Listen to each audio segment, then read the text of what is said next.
and welcome to ThePrint. My name is Karanjeet Kaur and I'm a journalist and an editor.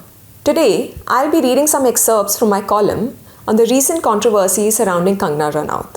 I never thought I'd find myself on the same side of a debate as Kangana Ranaut. The Padma Shri and National Award-winning Bollywood actor is a difficult woman. She has been labelled a firebrand by others, a babbar sherni by herself, and has lived out a complete character arc in her public life.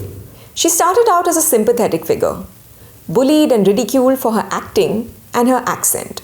She sailed past all of that to become a liberal feminist darling, delivering super hits like Queen in 2014 and the Tanu Weds Manu series in 2011 and 15. She remains steadfast in her critique of Bollywood's nepotism, questioning the pay disparity between male and female actors. In the surprising final third of her heroine's journey, however, Ranaut chose to become a provocateur on the back of a string of nationalistic failures. Less Queen, more Panga. A day after Ranaut was declared the BJP candidate for the Mandi Lok Sabha seat in Himachal Pradesh, a move, by the way, that's surprising only to those who haven't watched a Ranaut film since 2019, an unsavory post began to circulate on social media.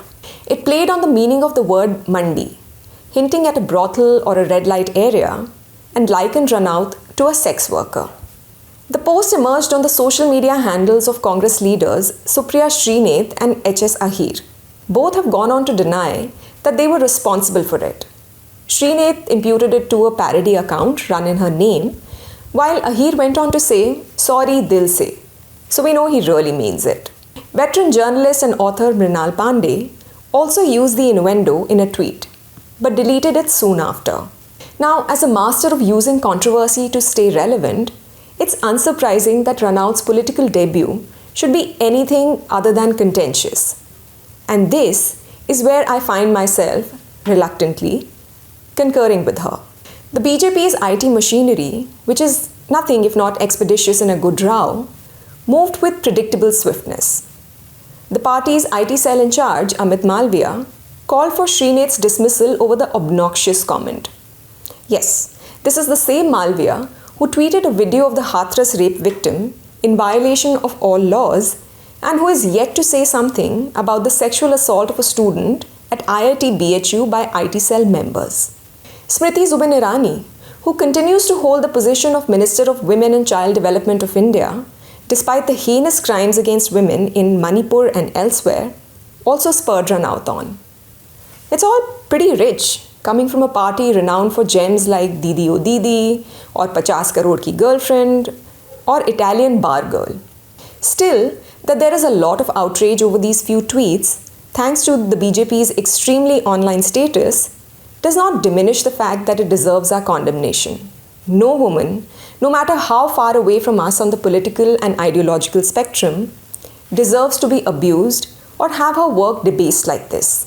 Bringing the discourse down to these odious misogynistic remarks makes it worse for all women.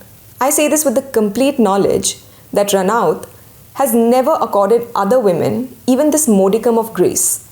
Just like the rate card jibe that has been levelled at her, she's labelled the elderly women of Shaheen Bagh, who were the face of the anti-CAA demonstrations, protesters for hire. Ranaut might be mounting a passionate defence of female sexuality right now. But 4 years ago, she termed Urmila Matondkar a soft porn star after the latter got a Congress ticket. Earlier this year, she called Rihanna, who she has beefed with since the farmers' agitation, a porn singer. She further attempted to shame the pop sensation by drawing a Madonna whore parallel between the two. In the days that Ranaut was still aligning with Sushant Singh Rajput's death by suicide, she did not afford his girlfriend Riya Chakravarti even a smidge of sympathy. Instead, she cheered on the witch hunt against the actress, calling her a gold digger, and even encouraging authorities to investigate the small-time druggie who was living off a vulnerable and broken self-made superstar. These indefensible dog whistles that unleash hate upon other women are the reason feminists like me find ourselves in the unfortunate position of having to defend her.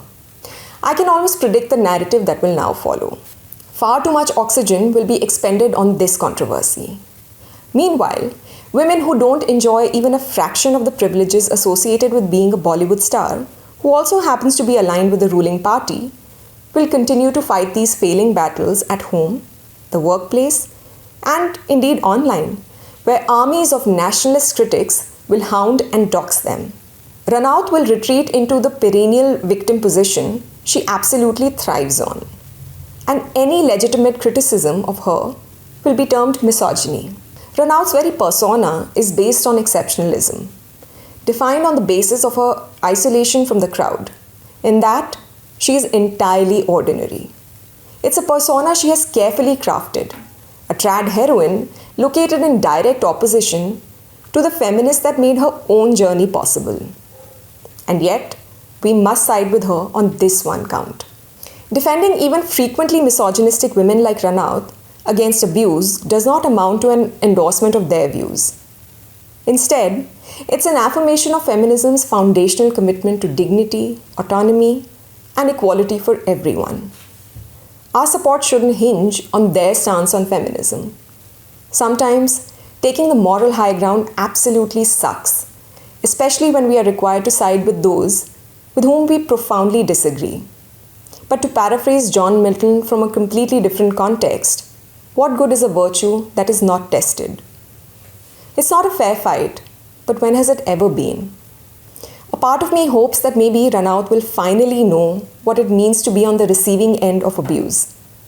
Maybe this will give her pause the next time she launches into a tirade against other women. Maybe she will be reminded that when it counted, many women did stand up for her.